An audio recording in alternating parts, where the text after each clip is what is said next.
everyone, I've got another story for us today, and it is called The Smartest Giant in Town. And there, look, you can see the giant feet. Oh my goodness. Everybody looking up at the giant because he is so tall. Should we have a look at what happens in our story today? Okay. George was a giant, the scruffiest giant in town. He always wore the same pair of old brown sandals and the same old patched up gown. I wish I wasn't the scruffiest giant in town, he said sadly. But one day, George noticed a new shop, and it was full of smart clothes. So he bought a smart shirt, a smart pair of trousers, a smart belt, a smart stripy tie, some smart socks with diamonds up the side, and a pair of smart shiny shoes. Now I'm the smartest giant in town, he said proudly. George left his old clothes behind in the shop. He was about to go home when he heard a sound. On the pavement stood a giraffe who was sniffing sadly. What's the matter? Asked George. It's my neck, said the giraffe. It's so very long and so very cold. I wish I had a long, warm scarf. Cheer up, said George, and he took off his stripy tie. It didn't match my socks anyway, he said, as he wound it round and round the giraffe's neck. It made a wonderful scarf. Thank you, said the giraffe. As George strode towards home, he sang to himself. My tie is a scarf for an old giraffe, but look me up and down, I'm the smartest giant in town. George came to a river. On a boat stood a goat who was bleating loudly. What's the matter? Asked George. It's my sail, said the goat. It blew away in a storm. I wish I had a strong new sail for my boat. Cheer up, said George, and he took off his new white t-shirt. It kept coming untucked anyway, he said, as he tied it to the mast on the goat's boat. It made a magnificent sail. Thank you, said the goat. George strode on, singing to himself. My tie is a scarf for an old giraffe. My shirt's on a boat and a sail for a goat. But look me up and down, I'm the smartest giant in town. George came to a tiny ruined house. Beside the house stood a white mouse with lots of baby mice. They were all squeaking. What's the matter? Asked George. It's our house, squeaked the mother mouse. It burned down and now we have nowhere to live. I wish I had a nice new house. Cheer up, said George, and he took off one of his shiny shoes. It was giving me blisters anyway, he said, as the mouse and her baby scrambled inside. The shoe made a perfect home for them. Thank you, they squeaked. George had to hop along the road now, but he didn't mind. As he hopped, he sang to himself. My tie is a scarf for a cold giraffe. My shirt's on a boat and a sail for a goat.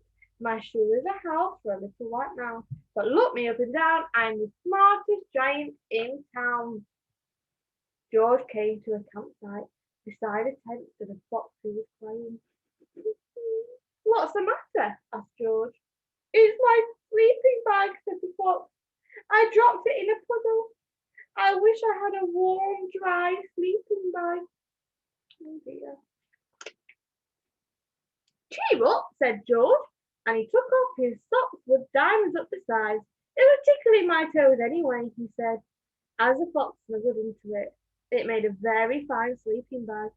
Thank you, said the fox. George hopped on, singing to himself. My tie is a scarf for a cold giraffe. My shirt's on a boat and a sail for a goat. My shoe is a house for a little white mouse.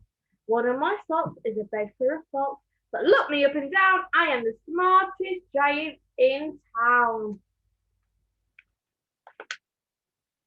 George came to a big squelchy bog. Beside the bog stood a dog who was howling. What's the matter? Asked George. It's this bog, said the dog. Ooh, that rhymes, bog and dog. I need to get across, but I keep getting stuck in the mud.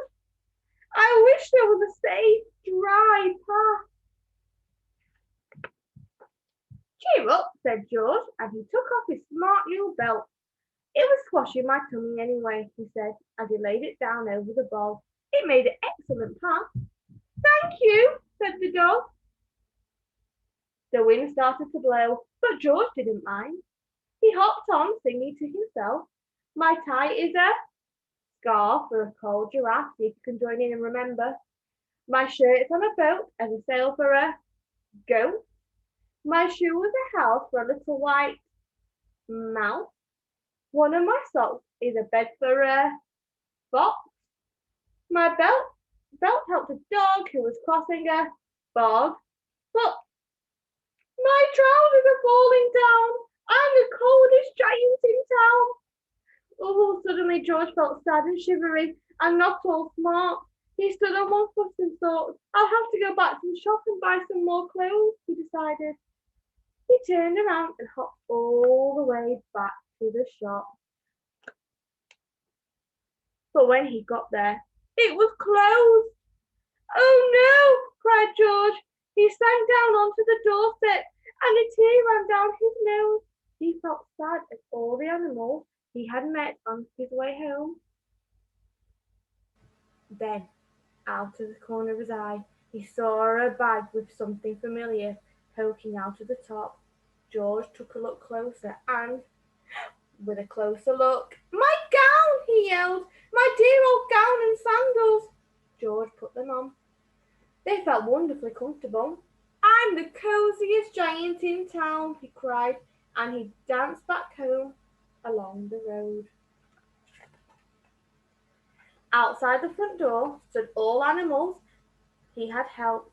They were carrying an enormous present. Come on, George, they said. Open it. George untied the ribbon. Inside was beautiful gold paper, a crown, and a card. Look inside the card, George, said the animals. George put the crown on his head and opened the card. Can you see the card? And the card said, your tie is a scarf for a cold giraffe. Your shirt's on a boat and a sail for a goat. Your shoe is a house for a little white mouse. One of your socks is a bed for a fox. Your belt helped a dog who was crossing a bog. So here is a very fine crown to go with the sandals and gown of the kindest giant in town. The end. That was a lovely story. Right, at home, what you could do is build something that's really giant, really tall. You could use cushions, you can use Lego, you can use whatever you want to build something that's really giant and then take a photo and send it me. Right, thank you for listening. Bye.